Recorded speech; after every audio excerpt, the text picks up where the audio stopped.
You know that feeling, don't you? Mm-hmm. That little hum from your phone, maybe in your pocket, that pull to check just one more notification. Yeah, constantly. In our always-on world, it's almost unusual not to feel a bit overwhelmed by our digital lives, I think. Yeah, that sense of being constantly connected. Yeah. It has benefits, sure, but there's definitely a flip side. Right. And research, particularly in digital detox studies, it confirms that lots of us are grappling with the impact of all this constant digital stimulation. Absolutely. And that's exactly what we're diving into today. This whole idea of a digital detox. Mm-hmm. Now, for some people, that might sound, terrifying, like locking your phone in a safe and heading for the hills. Right, like complete disconnection. But what we've looked at in the research, it actually goes much deeper. It's more about intentionally reducing our reliance on digital tech. Yeah, we've pulled together insights from all sorts of places. Research on workplace mental health, specific studies on taking breaks from devices, but also how things like personalized self-care, whole person wellness, journaling even, creativity, setting boundaries, emotional intelligence, Wow. Okay. and even how we use digital tools for self-help, believe it or not, how all that stuff connects back to finding a healthier tech balance. So our mission here, like always, is to sift through all of that for you, pull out the really useful bits. Yeah. We want to give you practical strategies, things you can actually use to cultivate a better relationship with technology, find more balance, without just feeling bombarded by information overload. And you're probably familiar with the basic idea of a digital detox, right? Like a phone-free Sunday or something. Yeah, I've heard of that. But the research, it uncovers some really interesting nuances, some Yeah. very doable approaches that go way beyond just switching off your gadgets. Okay, so let's get right into it then. The why. Why should we even be thinking about this? What's the actual need for a digital detox? Well, a big reason, and this is strongly backed up by research on workplace mental health, is just the way constant connectivity blurs those lines. Between work and personal life. Exactly. Especially now with so much remote work, the boundaries can get, well, almost invisible sometimes. It's really hard to properly switch off when your office is also your living room. Oh, it's so true. That temptation to just have a quick look at email after hours when the laptop's just sitting there. Precisely. And this feeling of always needing to be available, like you have to be on all the time, it creates a lot of stress, even when you're technically off the clock. Yeah. Studies show many remote workers really struggle to detach from work tech. And that, unsurprisingly, leads towards exhaustion and burnout. Burnout. That feels like such a huge concern for so many people right now. And it's not just work stuff, is it? Social media must play a role too. Oh, absolutely. That whole culture of comparison that social media often encourages, that's another major stressor the workplace mental health research highlights.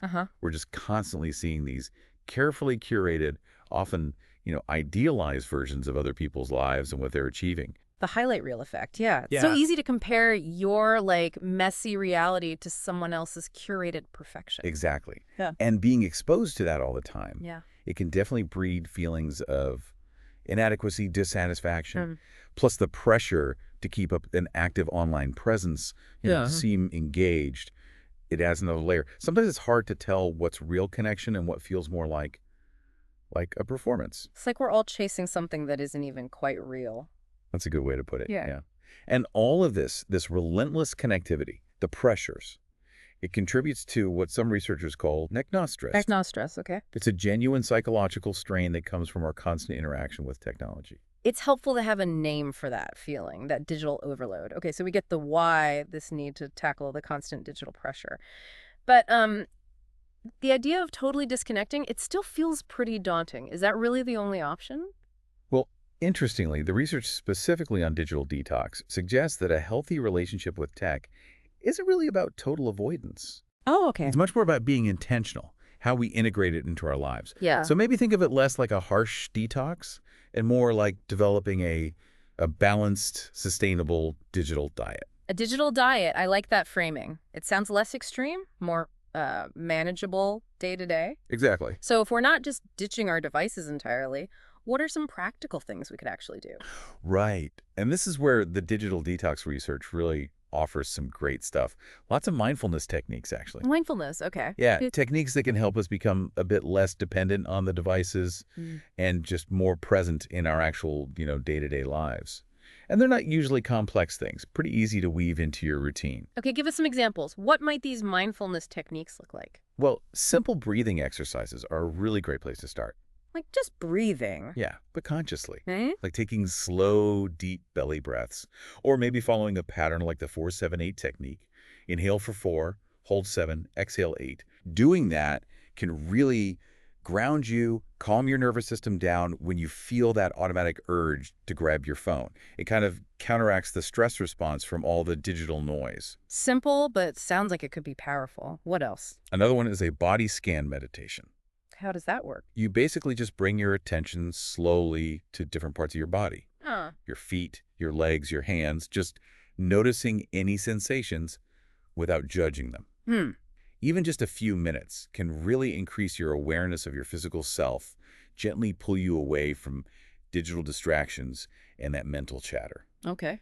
Sitting meditation is similar, just taking quiet time to focus on your breath or sounds. It helps train your attention, reduces that mental busyness that often sends us reaching for our phones. So it's almost like hitting a mental pause button. Exactly. And it doesn't have to be long. Yeah. Even short bursts of mindful attention can make a difference. The research also mentions mindful walking. Mindful walking. So just walking.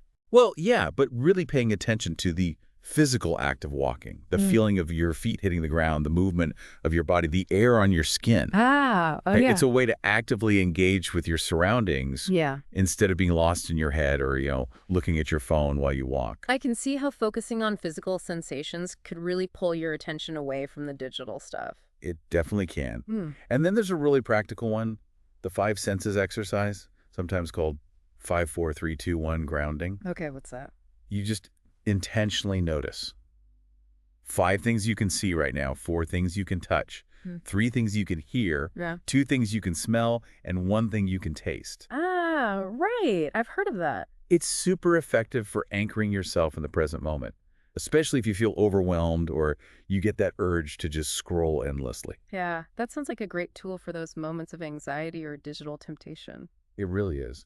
And then there's just mindful observation of everyday stuff, like really focusing when you're washing dishes or making coffee. Bringing your full awareness to routine tasks turns them into little moments of presence. And finally, there's a simple one called the STOP exercise. Stop OP. Yeah. Stop what you're doing, take a breath, observe your thoughts and feelings, just notice them, Ah, and then proceed with intention. okay. It's a very direct way to break that habit of just impulsively checking your tech. These all sound really practical, quite approachable, actually. It's interesting how it lines up with, broader wellness research about mindfulness, reducing stress, and improving focus. Exactly. These techniques really give you a solid foundation for building that more conscious, intentional relationship with technology that the digital detox research talks about. Okay, so we've got some useful mindfulness tools. Now let's get down to the nitty-gritty. What are some really concrete strategies we can actually put into practice to create that sustainable digital diet you mentioned earlier? Right. So the digital detox research offers several practical things. A really key one is setting clear boundaries and specific time limits for tech use. So try deciding on particular times of day for checking email or social media, and then really try to stick to those times, like having office hours for your digital life. Creating specific slots, yeah, rather than letting it just bleed into everything else. Exactly. And it's also super helpful to create tech-free zones in your home. Like the bedroom. The bedroom's a big one, yeah. Dining areas, too, and tech-free times, like during meals or definitely in the hour or two before bed. That bedroom boundary is huge for sleep quality. Oh, absolutely. Scrolling right before trying to sleep, that just wires you up, doesn't it? Really messes with your body's natural sleep signals.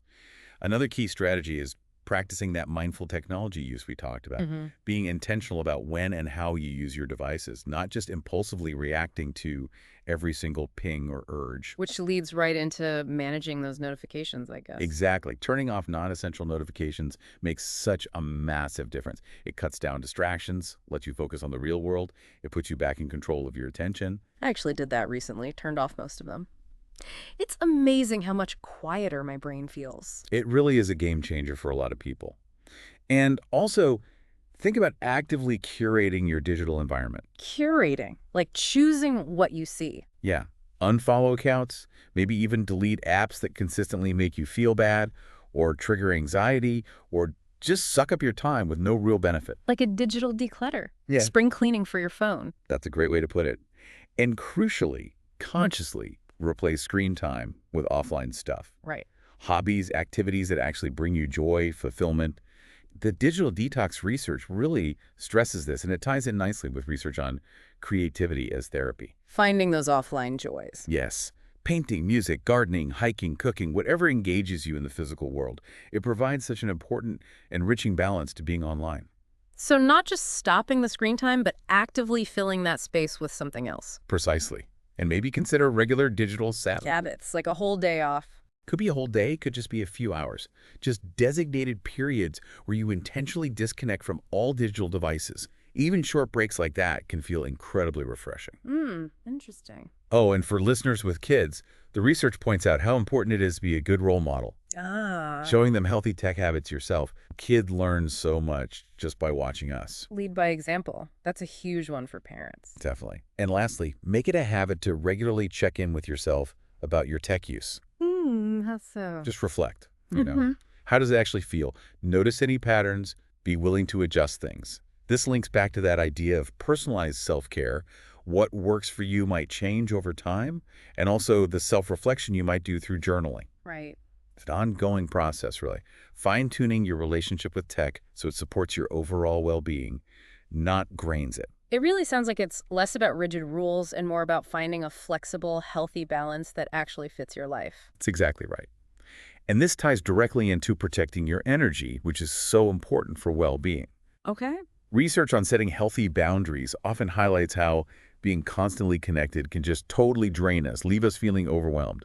So setting clear digital boundaries is a key part of managing your energy. Makes sense. For remote workers, like we talked about, this could mean setting firm hours for work communications and really sticking to them. That can be tough, though, right? If there's that expectation, spoken or unspoken, that you should always be available. It absolutely can be tough, but the research on boundaries really emphasizes learning to say no sometimes to digital demands when you need to. It acknowledges you might feel guilty or anxious about it, but it reinforces that fundamental idea. Prioritizing your own well-being isn't selfish. Right. And when you do set a boundary, say about checking email late at night, keep the explanations simple, direct.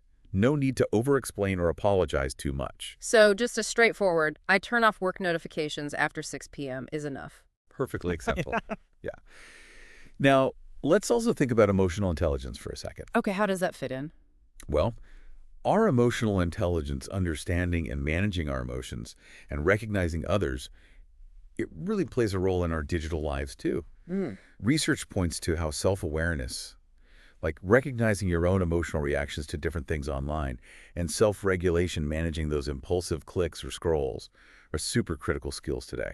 So like noticing that scrolling Instagram before bed makes you feel kind of crummy, Exactly. and then having the self-regulation to choose to, I don't know, read a book instead. Precisely.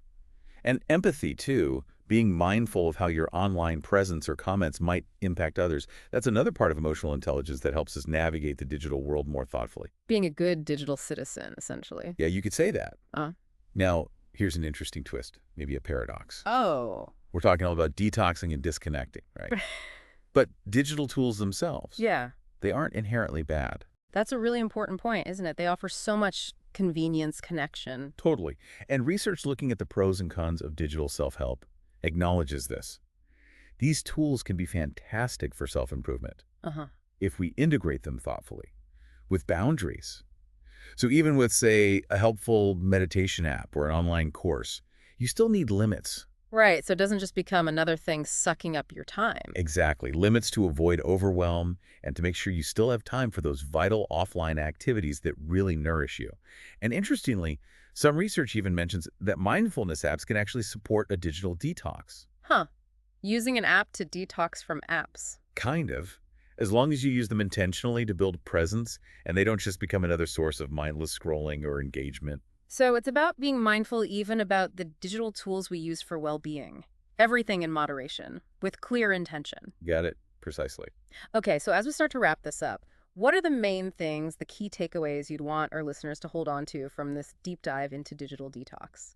Okay, I think first, really understanding why thinking about your relationship with tech matters for your well-being. That's step one. Right, the why. Second, explore those mindfulness techniques we talked about. They're really powerful tools for managing digital habits and just being more present. The breathing, the body scan, Mhm. SDOP. Third, take those practical steps, set boundaries, create that sustainable digital diet that actually works for you. Time limits, tech-free zones, being intentional. Hmm. And finally, remember how your emotional intelligence, your self-awareness, your self-regulation really helps you navigate the digital world in a healthier way. And it feels so important to repeat what you said earlier, echoing the research on personalized care and whole person wellness. Yeah. That finding this balance, it's a really personal journey, isn't it? What works for one person might be totally different for someone else. Absolutely. Couldn't agree more. Be patient with yourself. Experiment. See what feels right. Pay attention to how different things make you feel and find what genuinely resonates with your life, your needs. So, maybe a final thought for everyone listening. In this world that's constantly demanding our connection, demanding our attention, Mm. maybe one of the most radical acts of self-care we can do is to intentionally disconnect, even just for a little bit. Hmm. What could that space, that time unlock for you? Maybe just consider trying a small intentional digital pause sometime soon. See what you notice. That's a great challenge. Yeah. And thank you, everyone, for joining us for this deep dive today. Yeah, thanks for tuning in. We really hope these insights are helpful as you figure out your own path towards a more balanced, more present life.